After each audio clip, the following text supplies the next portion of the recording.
آدمی کو شہرت اور قبولیت میں فرق نظر نہیں آتا. وہ سمجھتا ہے کہ اگر میں مشہور ہوں تو پھر مقبول بھی ہوں گا.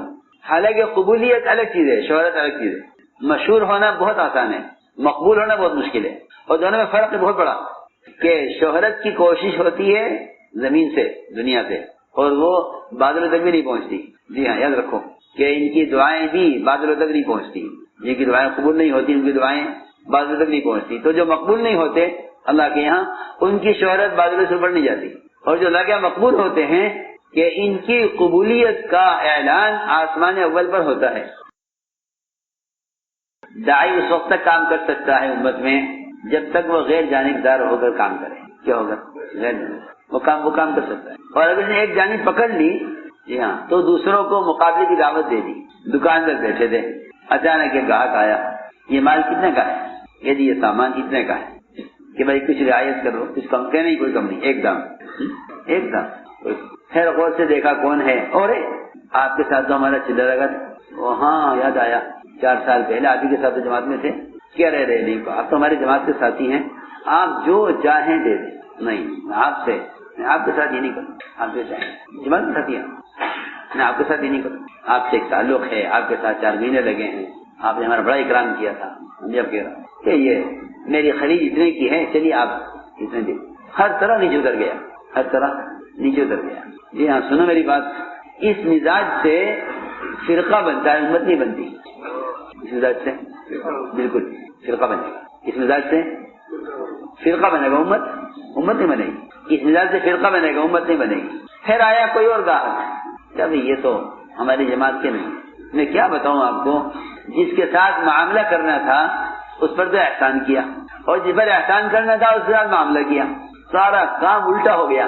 یہ ہماری طبیعتیں ہیں کہ اپنوں پر احسان کرتے ہیں اور غیروں سے معاملہ کرتے ہیں. حالانکہ حکم اس کے بالکل الٹا ہے. احادیث میں حکم اس کے بالکل الٹا ہے. جو ہم کر رہے ہیں اس کا بالکل الٹ ہے. حدیث میں، سیرت میں یہ چیز ملے گی کہ اجنبی لوگوں کے ساتھ احسان کرو، اپنوں کے ساتھ معاملہ کرو. اپنوں کے ساتھ معاملہ کرو. جی ہاں، کیونکہ احسان کرنے سے تعلقات قائم ہوتے ہیں اور معاملہ کرنے سے تعلقات باقی رہتے ہیں. نہیں بات ہماری، معاملہ کرنے سے تعلقات باقی رہتے ہیں اور احسان کرنے سے تعلقات قائم ہوتے ہیں. جی ہاں، نئے تعلقات بنتے ہیں احسان سے. اللہ رب العزت کام کرنے والوں کے سامنے ایسے حالات لے کر آتے ہیں جن حالات سے اس بات کا فیصلہ ہو جاتا ہے کہ یہ کام کرنے والے ہیں یا نہیں ہیں. ہم کسی کی تردید نہ کریں، کسی فرقے کا، کسی طبقے کا نام بھول کر بھی ہماری زبان پر نہ آئے. یوں کہیں کہ ہدایت کی دعا مانگنے میں بھی، سمجھ میں آ رہی ہماری بات، ہدایت کے لیے دعا مانگنے میں بھی تم کسی طبقے کا نام مت لو. کسی طبقے کا نام اس لیے کہ سنت یہ ہے، اللہم اہد قوم. سارے نبیوں کے آپ دیکھو گے کہ ہر نبی کی دعا میں کیا ملے گا؟ قوم کا. اللہم اہد قوم فانہم لا یعلمون، اللہم اہد قوم فانہم لا یعلمون، اللہم اہدہم فانہم لا یعلمون. جی ہاں، بہت اہم بات کہہ رہا ہوں، کیونکہ اگر ہم خاص طور پہ کام کرنے والے یہ کسی طبقے کو مخاطب کرتے ہیں ان کے نام سے، تو یہ دوریاں پیدا کرنے اور فاصلے پیدا کرنے کا ذریعہ ہے. مولانا صاحب یہاں تک فرماتے تھے کہ اگر تم نے کسی طبقے میں جماعت بن کر کام کیا کہ ہم تبلیغی جماعت ہیں، تو مطلب ہے کہ تبلیغی جماعت کہنا بھی خود تفریق کا لفظ ہے. نہیں، تو امتی بن کے کام کرو. کیا بن کر؟ ہم بھی امت ہیں، یہ بھی امت ہے. تو امتی بن کے کام کرو، طبقہ بن کر نہیں. جس طرح دنیا میں آپ جانتے ہیں کہ ہر بیمار کا علاج مختلف ہوتا ہے. یہ نہیں کہ سارے بیماروں کا ایک علاج ہو اور سارے بیماروں کے لیے ایک ہی دوا ہو اور سارے بیماروں کے لیے ایک ہی آپریشن ہو. جس طرح دنیا میں انسانوں کے جسمانی علاج کے لیے مختلف طریقے ہوتے ہیں، اس طرح اللہ رب العزت کے یہاں بھی ہر انسان، ہر کام کرنے والے کی قبولیت کے لیے اور اس سے کام لینے کے لیے امتحان کی مختلف شکلیں ہوتی ہیں. یہ نہیں ہے کہ کام کی نسبت ہمارے ساتھ ہے، نہیں، نسبتیں ختم ہو جاتی ہیں اگر مناسبت نہ پیدا ہو، ورنہ نسبت حاصل کرنا بہت آسان ہے. 2 بول نکاح کے پڑھ دو، نسبت ہو جاتی ہے. مناسبت ہے اصل چیز کہ آیا وہ بھی آپ کو قبول کرتے ہیں یا نہیں جن کا کام ہے، ورنہ نسبت حاصل کرنا بہت آسان ہے. امام صرف نماز پڑھانے والے کو نہیں کہتے، امام پیشوائے دین کو کہتے ہیں. امام پیشوائے دین بچپن سے ہی پڑھتے آ رہے ہیں، پیشوائے دین کو جانو. امام پیشوائے دین کو کہتے ہیں. پیشوائے دین کا مطلب یہ ہے کہ ان کے ہر عمل سے اور ان کی انفرادی اجتماعی دونوں زندگیوں سے امت کو دینی رہبری ہو، امت کو دینی رہبری اتباع میں جیسا فرماتے تھے کہ آئندہ ہمیشہ کے لیے یہ بات طے ہے کہ اللہ تعالیٰ یہ کام ان سے لیں گے جو سب سے زیادہ متبع سنت ہوں گے، زیادہ متبع سنت، اس لیے کہ اللہ تعالیٰ کے محمد صلی اللہ علیہ وسلم کے طریقوں سے راضی ہونے کا تقاضا یہ ہے کہ اللہ نبی کا کام ان سے لیں گے جو ان کی سنت کے زیادہ پابند ہوں گے۔ مجھے ایسا فرمانا کہ یہ کام ولی گر ہے، ولی بنانے والا ہے، اس کا مطلب یہی تھا کہ اس کام کو کرنے والا آدمی متبع سنت ہو کر ہی اس کام کو کر سکتا ہے۔ اس لیے ساری ولایتوں کی چوٹی اور ساری ولایتوں کا خلاصہ محض اتباع سنت ہے۔ آدمی کو شہرت اور قبولیت میں فرق نظر نہیں آتا، وہ سمجھتا ہے کہ اگر میں مشہور ہوں تو پھر مقبول بھی ہوں گا، کیا ہوں گا، مقبول بھی ہوں گا۔ حالانکہ قبولیت الگ چیز ہے، شہرت الگ چیز ہے، قبولیت الگ چیز ہے، شہرت الگ چیز ہے۔ مشہور ہونا بہت آسان ہے، مقبول ہونا بہت مشکل ہے، اور دونوں میں فرق ہے بہت بڑا کہ شہرت کی کوشش ہوتی ہے زمین سے، دنیا سے، اور وہ بادلوں تک بھی نہیں پہنچتی۔ جی ہاں، یاد رکھو کہ ان کی دعائیں بھی بادلوں تک نہیں پہنچتی، جن کی دعائیں قبول نہیں ہوتی ان کی دعائیں بادلوں تک نہیں پہنچتی۔ تو جو مقبول نہیں ہوتے اللہ کے یہاں، ان کی شہرت بادلوں سے اوپر نہیں جاتی، اور جو اللہ کے یہاں مقبول ہوتے ہیں کہ ان کی قبولیت کا اعلان آسمان اول پر ہوتا ہے۔ کہاں؟ جی ہاں، آسمان اول، پہلا آسمان، وہاں اعلان ہوتا ہے۔ داعی کی جو زندگی ہے، داعی ایک منظر پر ہے، اور اس کی زندگی انفرادی نہیں ہے، زندگی انفرادی نہیں ہے کہ آپ ہمارا چلہ دیکھیں، آپ ہماری تہجد دیکھیں اور آپ ہماری نماز دیکھیں، نہیں، یہ بات نہیں ہے، کیونکہ اس کام کے کرنے والوں کی زندگی وہ صرف عبادات میں نمونہ نہیں ہے، صرف عبادات میں نمونہ نہیں ہے، بلکہ ساری قومیں اپنے پورے معاشرے کو، اپنے تمام معاملات کو، اپنے تمام طریقوں کو چھوڑ کر آئیں گے آپ کے یہاں اپنے طریقوں سے بہتر راستہ دیکھ کر۔ اور یہ بات حق ہے کہ دور صحابہ میں بھی جتنی بھی اقوام باطلہ ہیں، انہوں نے صحابہ اکرام کی نماز اور روزے کو نہیں دیکھا ہے، ان کے ساتھ رہ کر سب سے پہلے ان کے معاشرے کو دیکھا ہے۔ صرف ہم اتباع سنت پر آ جائیں تو امت ہدایت کے لینے پر، ہدایت پر آنے پر مجبور ہو جائے گی، اور جو مقدم ہدایت نہیں ہوگی اللہ ان کو راستے سے ہٹا دیں گے۔ رکاوٹ ہم بنے۔ تو دو باتیں میں نے عرض کی ہیں، ایک احسان، اور دوسری بات یہ ہے کہ تم فرق باطلہ کو بھی برا مت کہو۔ جی ہاں، قرآن کا حکم ہے، قرآن کا یہ حکم ہے، وَلَا تَسُبُّوا الَّذِينَ يَدْعُونَ مِن دُونِ اللَّهِ فَيَسُبُّوا اللَّهَ عَدْوًا بِغَيْرِ عِلْمٍ۔ ایک حدیث میں ہے، آپ نے فرمایا صحابہ سے اپنے باپ کو گالی مت دیا کرو۔ صحابہ نے کہا رسول اللہ کون بدبخت ہوگا مجھے اپنے باپ کو گالی دے؟ لا تسبوا اباکم، نہیں یسبوا اباکم، اپنے باپ کو کون گالی دے گا؟ فرمایا دیکھو تم کسی کے باپ کو گالی دو گے نا تو وہ پلٹ کر تمہارے باپ کو گالی دے گا۔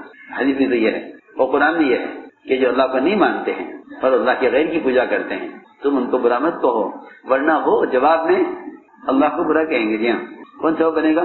ہم سب بنیں گے۔ جی ہاں، دیکھو داعی اس وقت تک کام کر سکتا ہے امت میں جب تک وہ غیر جانبدار ہو کر کام کرے۔ کیا ہوگا؟ غیر وہ کام کر سکتا ہے، اور اگر اس نے ایک جانب پکڑ لی، جی ہاں، تو دوسروں کو مقابلے کی دعوت دے دی۔ کیا کہتے ہیں غیر جانبدار کو؟ کیونکہ غیر جانبدار کہتے ہیں نیوٹرل ہو کر کام کرنا۔ ایک صاحب میرے پاس آئے، کہنے کہ میں نے یہ سنا، میں نے یہ سنا، میں نے یہ سنا، میں نے یہ سنا، میں آپ کے پاس آیا ہوں کہ آپ مجھے بتائیں کیا صحیح بات کیا ہے۔ تو میں نے اسے جواب میں یہ کہا، میں نے کہا وہاں سنا، وہاں سنا، وہاں سنا، وہاں سنا، اپنا جتنا وقت وہاں ضائع کیا میرا وقت یہاں ضائع کرے گا۔ اپنا وقت نے وہاں ضائع کیا کہ میں نے یہاں سنا، میں نے یہ سنا، میں نے وہ سنا، میں نے یہ سنا، تو میرا وقت یہاں ضائع کرے گا۔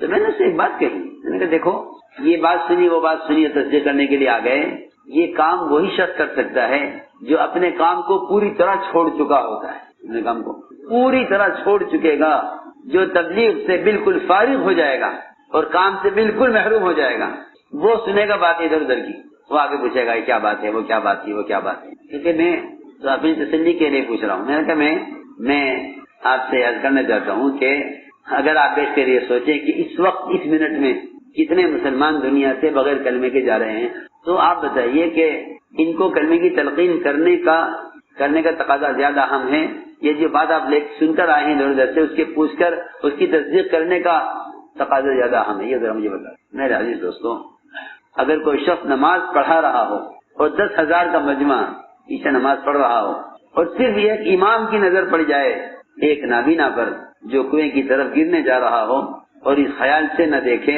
نماز توڑ کر نہ روکے کہ ان 10 رکعت کی نماز کا کیا ہوگا، تو یہ آدمی اس اندھے کی جان کو ہلاک کرنے والا مجرم ہوگا. یہ امام اس نابینا کی جان کی ہلاک کرنے کا مجرم ہوگا. یہ نہیں کہہ سکتا کہ میں کیا کرتا جو میری اس سے لوگوں کی نماز سے کیا ہوتا. سوچنے کی بات ہے. اس امامت اور نماز کی ذمہ داری کو سامنے رکھ کر سوچو کہ نماز توڑ کر اس کو پکڑنا فرض ہے اس کے ذمہ. پھر یہ کہنا کہ ہاں کام تو ہو ہی رہا ہے، میں تو سوچ رہا ہوں کہ یہ جو وہ مسئلہ ہے یہ ختم ہو، کام تو ہو رہا ہے. ارے تم اگر کام کرتے تو تمہارے پاس کوئی مسئلہ ہی نہیں تھا. تمہارے پاس ایک ہی مسئلہ تھا کہ امت جہنم سے کیسے بچے، فرائض پر کیسے آ جاوے. اس کام میں سب بنیادی چیز یہ ہے کہ ہم احسان کا مزاج بنائیں. اور میں کہا کرتا ہوں کہ احسان کے 3 درجے ہیں. احسان کے 3 درجے ہیں. سب سے اعلیٰ درجہ، درمیانہ درجہ اور سب سے ادنا گھٹیا درجہ. سب سے ادنا درجہ احسان کا یہ ہے جسے ہم سب سے اعلیٰ سمجھتے ہیں اور اس پر ساری قوت لگا دیتے ہیں.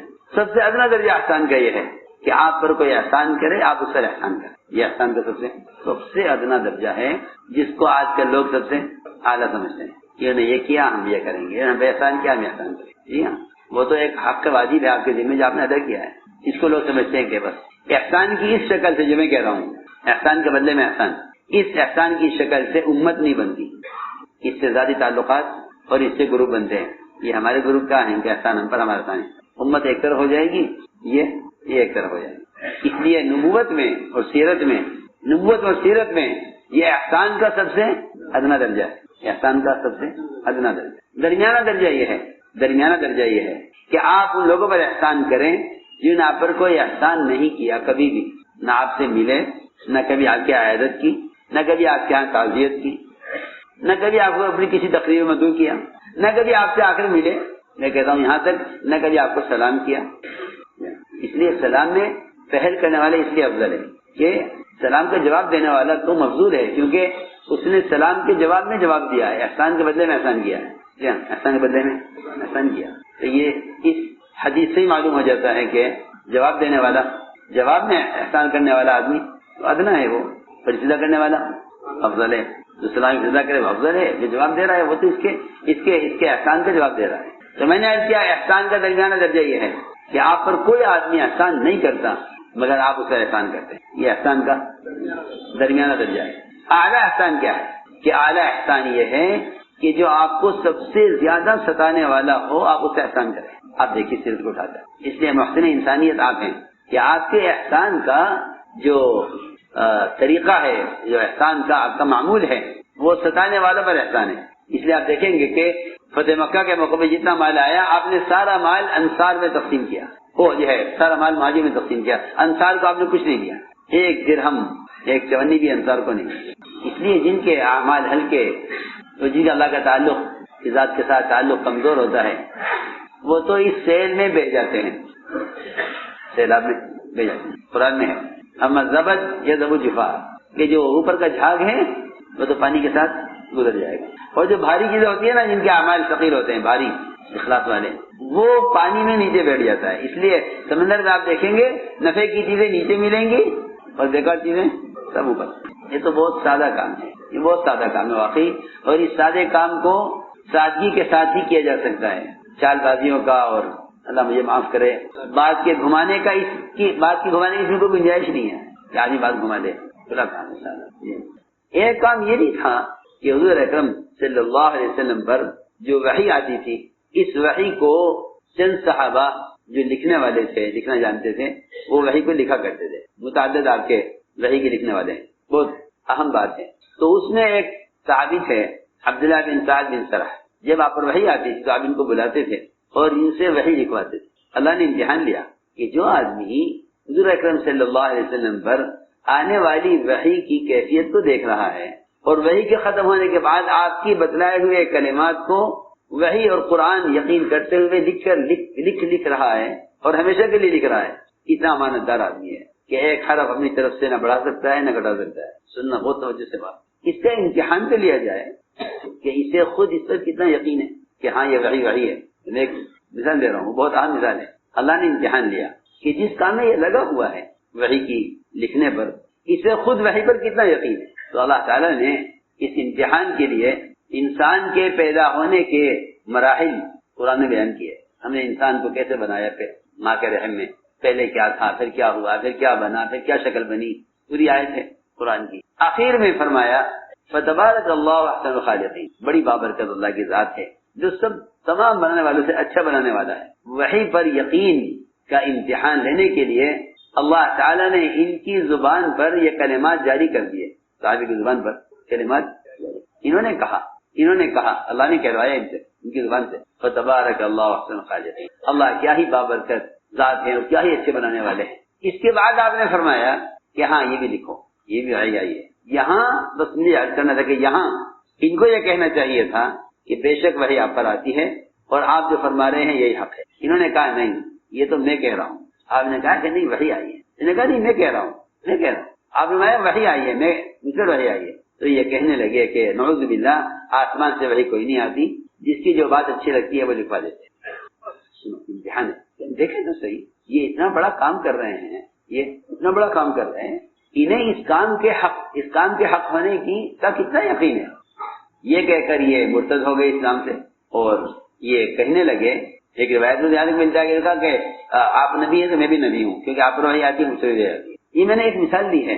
یہ بہت ڈرنے کی چیز ہے، یہ بہت ڈرنے کی چیز ہے کہ اللہ رب العزت کہاں امتحان لے لے اور شیطان کیا وسوسہ دل میں ڈال کر کسی موقع پر کسی قدم پر حق بات کا انکار کرا دے. تو میں نے عرض کیا دوستو یہ امتحان سے ہم سب گزر رہے ہیں. جی ہاں، اللہ تعالیٰ سے راتوں کی دعاؤں میں ہر ایک اپنے لیے اللہ سے قبولیت مانگے، ہر ایک اللہ سے اپنے لیے قبولیت مانگ کہ اللہ مجھے قبول کر دے. اس لیے یہ صفات قبولیت ہیں اور یہ امتحان کے قصے ہیں. اللہ نے بھی توفیق عطا فرمائے. دعا ہمارے لیے بھی کرو. سبحان اللہ.